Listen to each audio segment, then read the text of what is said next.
Asato ma Sadgamaya.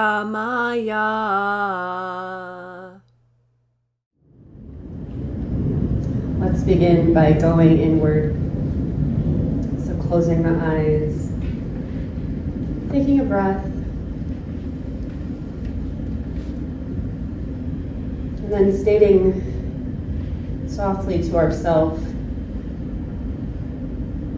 whatever message I need to receive today, I open my heart to listen and receive that message. Thank you. And if you'd like for this talk, you can keep your eyes closed, or you can look around at your brothers and sisters, or look at me, whatever feels good. I'm trying to emotionally recover from that song because I haven't heard that song in years, and it always made me cry in the past, and it apparently still makes me cry. But the message of that song is so important to remember every single day, that everything is holy. Every single thing, person, place, idea, thought that we can possibly imagine is holy. And the fact that we can gather in community today to all understand that is really super magical. And I just want us to take a moment to let that gratitude fill our hearts, because there's still many places in this world, locally, nationally, globally, where that understanding hasn't sunk in yet. And so the fact that we get together and have that knowing within our heart, whether or not we remember it all the time, we're all like in that journey of remembering everything is holy now, but we all are on that track, right, together. So amazing that we get to support each other knowing that. So I'm super grateful in this moment. My talks at Unity, I was reflecting back, I seem to have a theme that I usually talk about, which is something along the lines of surrender, or releasing, or letting go, or faith, or trusting, things like that. I seem to be drawn to those kinds of topics. And today is a departure from the norm. I'm sure it'll relate back to that somehow, but thinking about the month, the power of the month of divine order, and the book that everyone is tuning into right now, The Power of Now, and trying to merge those two topics together, I instantly, when Natalie asked me to talk, I instantly thought of the topic of setting intentions. So, for many of us, we're probably very familiar with doing that, the act of setting intentions. It's kind of become mainstream at this point. It's like, set your intention. You go to a yoga class and the teacher's like, close your eyes and set your intention. Or before we start like the new year, we set new intentions for the new year. So at this point, the idea of setting intentions, I don't think is probably brand new to people here.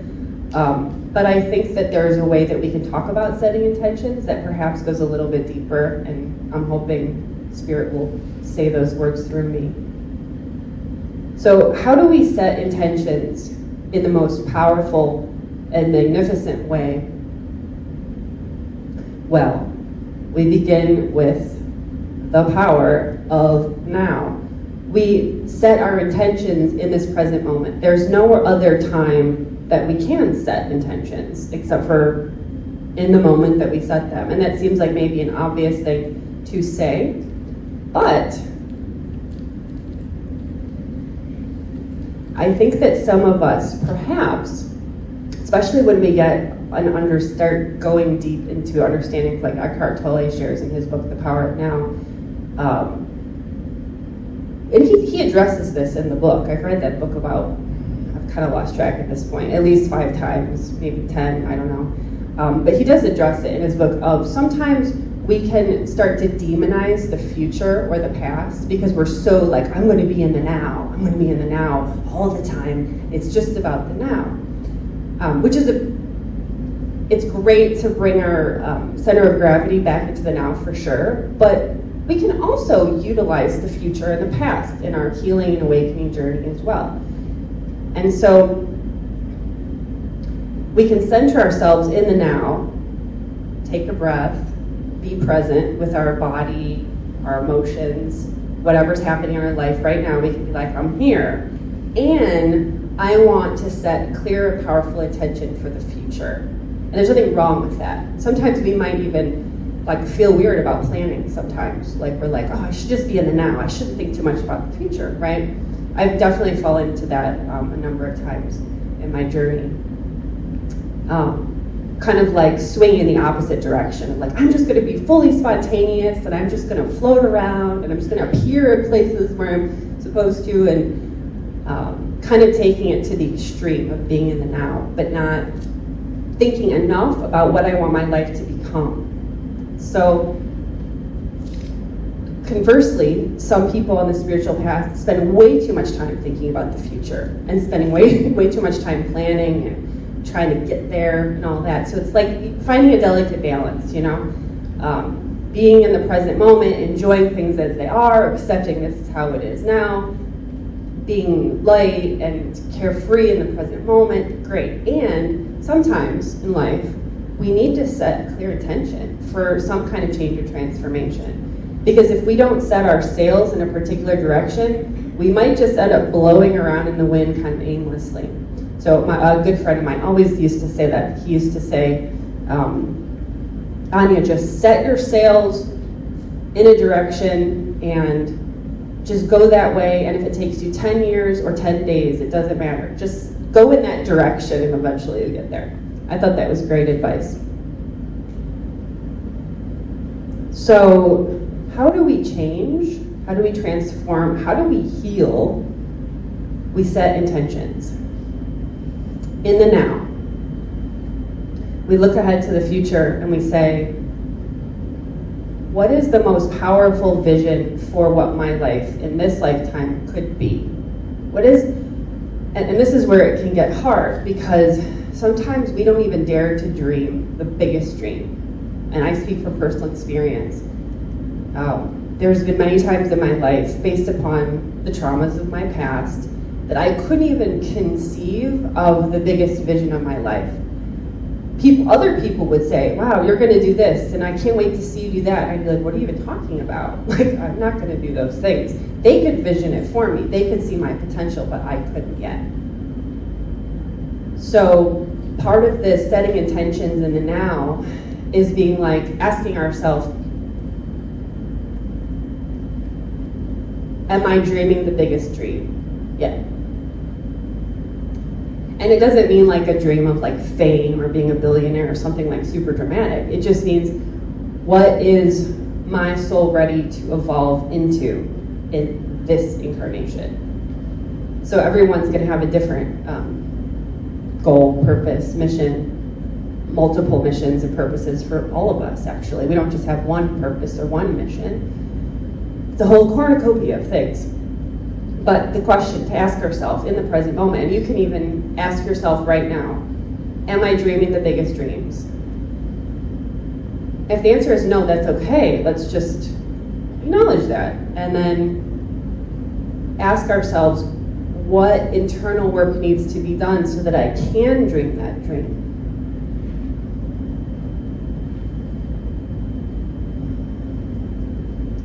So setting our intentions in the now involves being really honest with ourselves about our shortcomings and about our blocks. And I often talk about stuff in the sort of yogic terminology of karma. So we each come into this life with our own unique karma, our own unique baggage, if you will. And give me a little shout out to my friend Carol, the past life reader out there. We come in with some difficulties from other lifetimes, and it's our job to figure out what that is, what those issues are, and work through them. So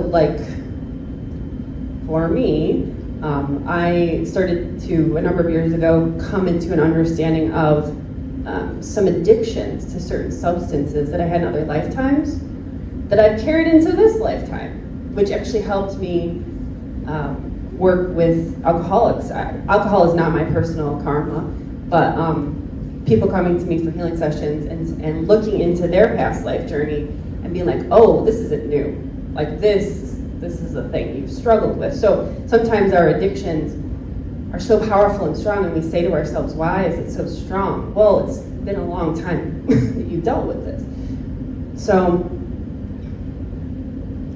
yeah, so setting our intentions in the now involves just starting to broaden our scope. It's not just this lifetime that we're carrying particular things. We've been carrying it for a long time. And that can be hard for some of us who are maybe on the fence about, like, is this whole past lifetime thing real? It is. It's hard for the logical mind to understand, especially because we've been raised in this society that only validates this lifetime and anything else is wacky boo-boo or whatever. So we have some conditioning to work through.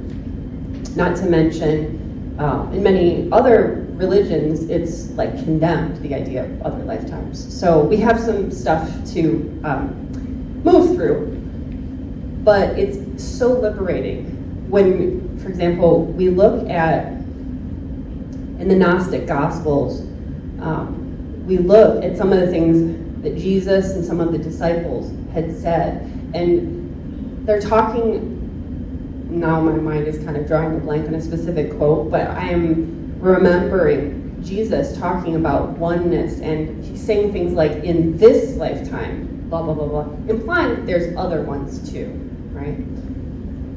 So yes, getting clear on what are my specific karmic challenges? And everybody has them. Nobody is exempt from those. We all have them. It's just different variations of challenges. So it's releasing also a sense of shame as we uncover those unique challenges to us, to not beat ourselves up for it, to be like, okay, this is just my stuff that I have to deal with. And it doesn't make me bad or better than someone else or anything like that. It's just my own particular stuff, and we all have to deal with it.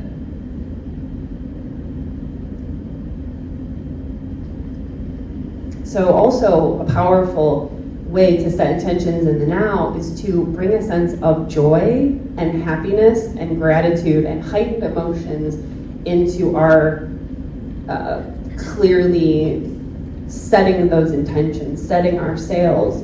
If we just use the mind to create these intentions, if we just keep it kind of like a logical, neutral thing, like I shall do this, but we don't have a heightened sense of emotion with it, if there's no big heart feeling behind it, it's very hard for those things to manifest. I don't know if some of you are familiar with the brilliant, life-altering work of Joe Dispenza.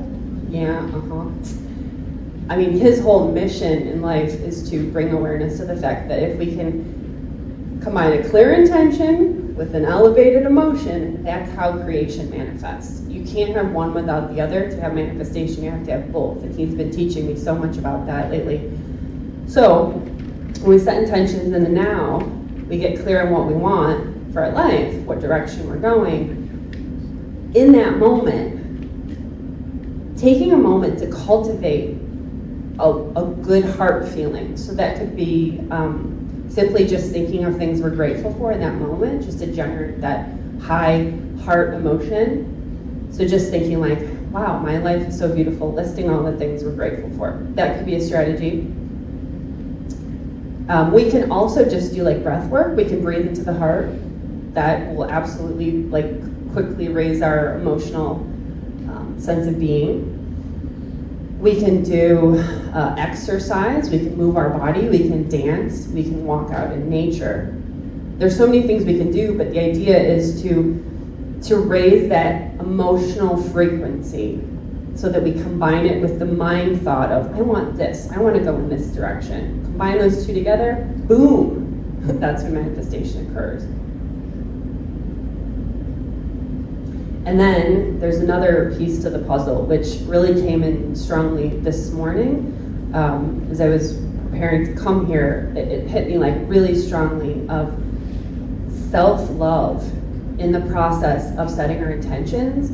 If we set our intentions from a place of self-admonishment, self-hatred, judging ourselves, all that stuff, a feeling of unworthiness, like shame, our intentions are not going to be able to manifest because we're stuck in the past in a sense. So everything that we're moving out of is still stuck in the present if we're in that shame or self-doubt or not loving ourselves. And how can we move into the future if we're stuck in that past, right? So, and I venture to say that maybe all of us here have had in our past some kind of conditioning from the world that told us that we're not good enough, that we're bad, that we're sinful, that we're shameful, all that stuff. And it's not about pointing the finger of blame at anyone who said those things to us or anyone who treated us that way. It's just to say, I acknowledge that that happened. I was told I was unlovable. I was told I was bad. And I'm not. It's like the world can throw anything at me now, and I will remember to love myself. So in that place of setting our intentions, holding like unconditional self-love in your heart for yourself, no matter what. No matter how high that mountain is to climb, and even if there's some doubt in your mind that you'll be able to get there, like, that's okay. Some doubt is normal and natural. But it's like, I love myself no matter freaking what. Which is not what the world teaches us to do. The world teaches us to go out and buy something at the store when we're not feeling well, or to go out and reach for that addictive behavior, or go get drunk, or go, whatever our thing is. And it's like, no, just no. I'm not doing that anymore. I'm gonna just love myself. I don't have to reach for those behaviors. I can just love myself in the now. So I invite you, if you'd like to with me, to close your eyes, go within for a moment, place a hand or both hands on your heart.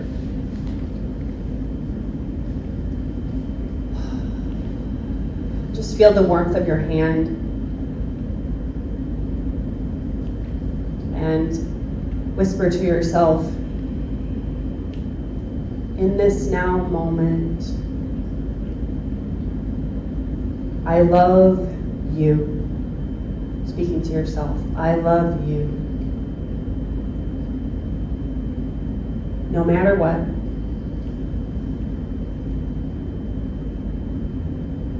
No matter what you do. No matter what you say.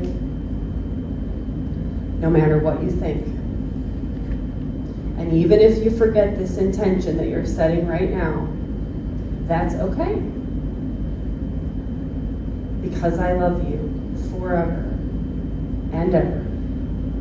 Amen.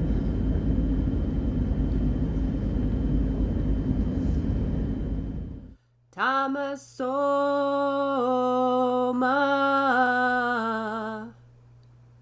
Jyotirgamaya